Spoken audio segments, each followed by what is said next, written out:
Entrepreneurs and startups are always looking for money to turn dreams into reality. Tonight, we're speaking to the megafund of SMEs in South Africa that has 1.2 billion rand to play with.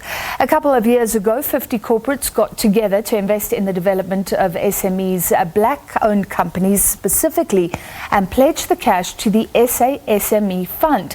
It's since launched the CEO Circle, tasked with upscaling middle-sized businesses into companies that turn over 500 million rand a year or more.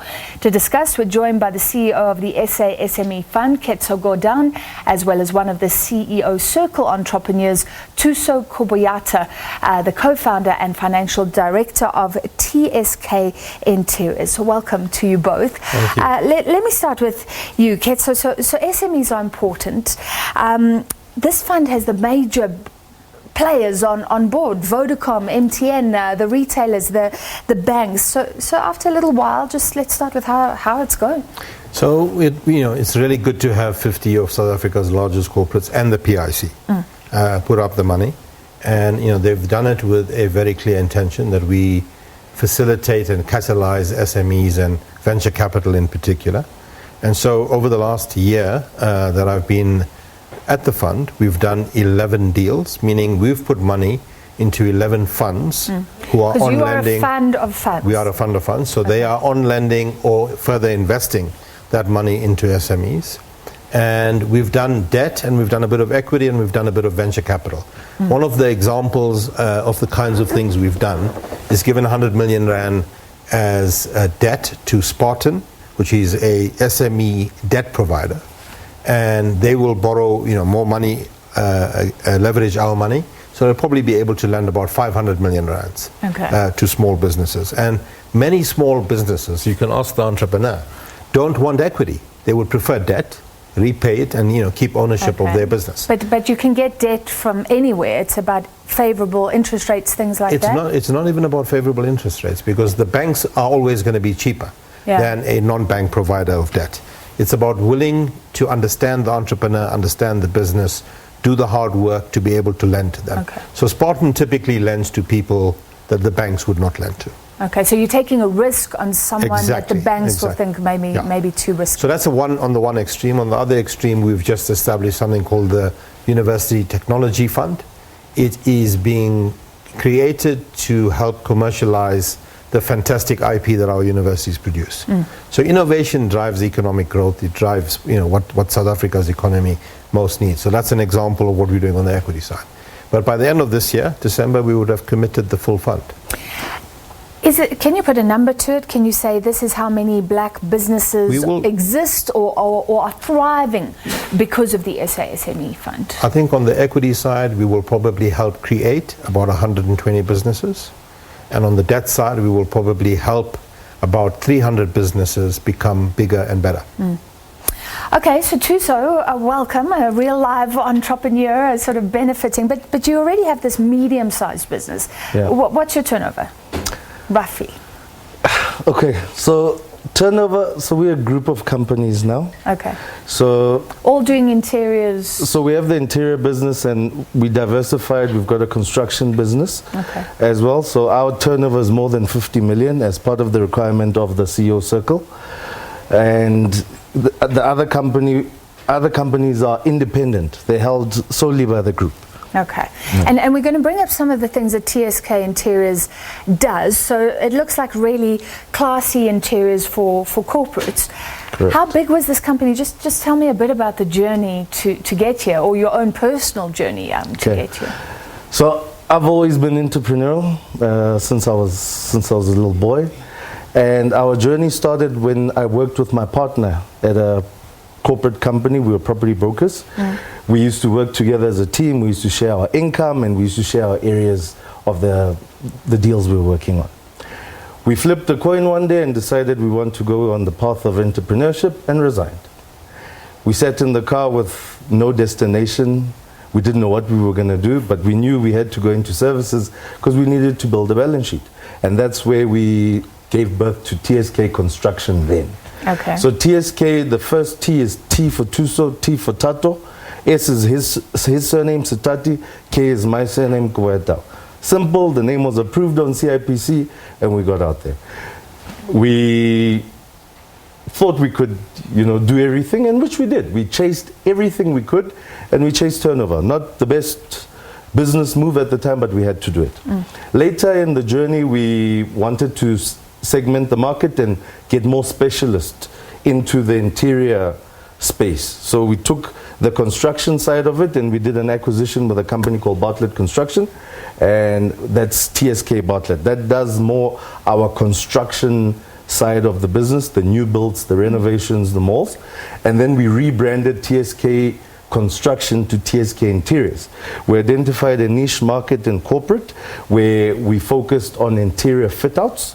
So like in a studio like this, we would come in and kit out the whole process. So we built capacity in the private sector. We grew with them. We got good clients that we've walked the journey with for the last 8 years. The business is now 10 years. I want to stop you there. How do you get those clients? Because I imagine starting with nothing. It really sounds like you took that brave step. Yeah. How do you then build to this? So it's a patience game. Corporate are always about risk mitigation. So your job is to get in there and ask for the smallest opportunity and give them such a great service at that small opportunity. And attention to detail. Both me and my partner are hands-on in the business. We know the business. We started the business. We know all the elements of the business. And we give a good service. I mean, we come from corporate, so our etiquette, we've been groomed well to understand customer service. Yeah. So that helped a lot. And you grow with your customer. Word of mouth, repeat business. Our business is purely repeat business and referral business. Yeah. So you service one corporate really well, that corporate refers you to the next corporate. For instance, Nedbank nominated us for the CEO Circle.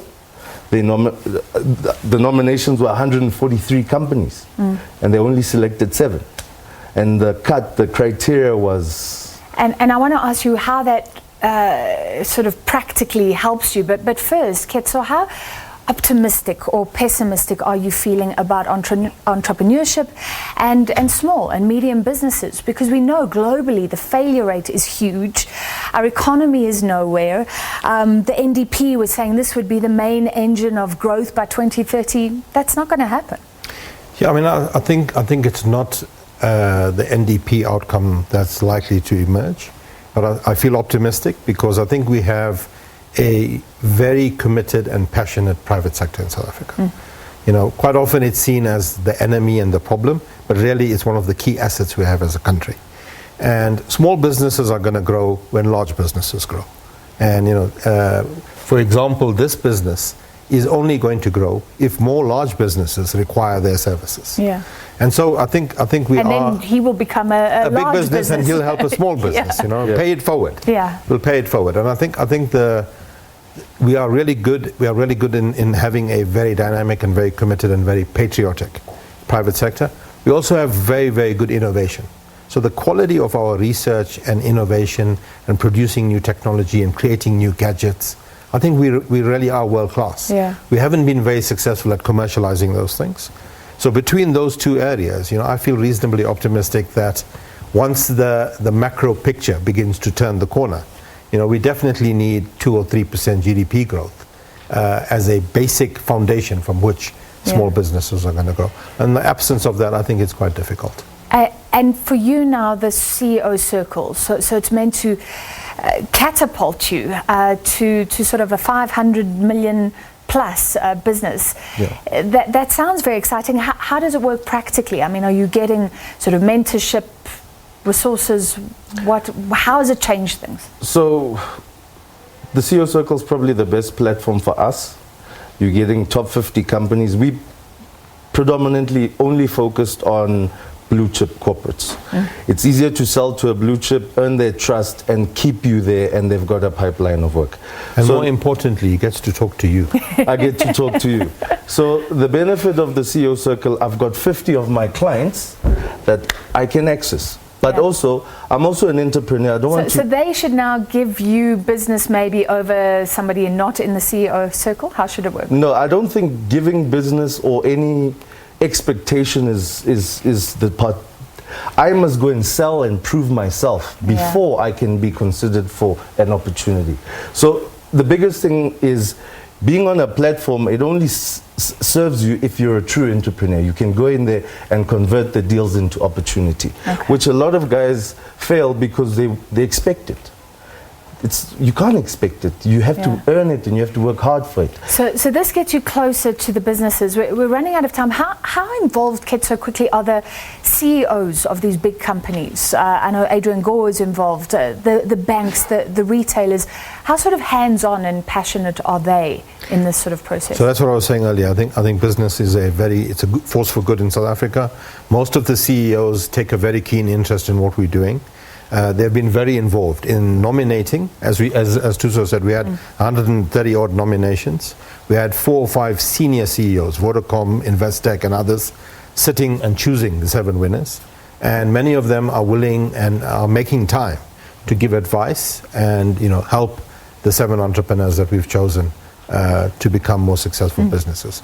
So it's been a fantastic journey, and I think a very positive story for South Africa. So let's end with your advice to entrepreneurs. What if someone playing in the small league right now, not accessing funds, how would you give them hope quickly? So they must enjoy their struggle. So, and I say that because a lot of entrepreneurs are chasing capital and chasing that, but capital is not going to come to you. You're not investable at that particular time. So learn your business, learn your cost drivers, and learn to develop your business and grow and sort out your compliance to get to a point where corporates or any other institution can recognize you as a service provider. So that's the hard part, and it's a very hard journey. It's not just going to fall off the sky for you. All right, well, let's chat again when your turnover has gone up by 1,000% or something like that. Thank you so much for being here. Thank you very much for the opportunity. And that was the CEO of the SA SME Fund, Ketso Gordhan, and one of the business founders benefiting from the CEO Circle, Thuso Koboyatau.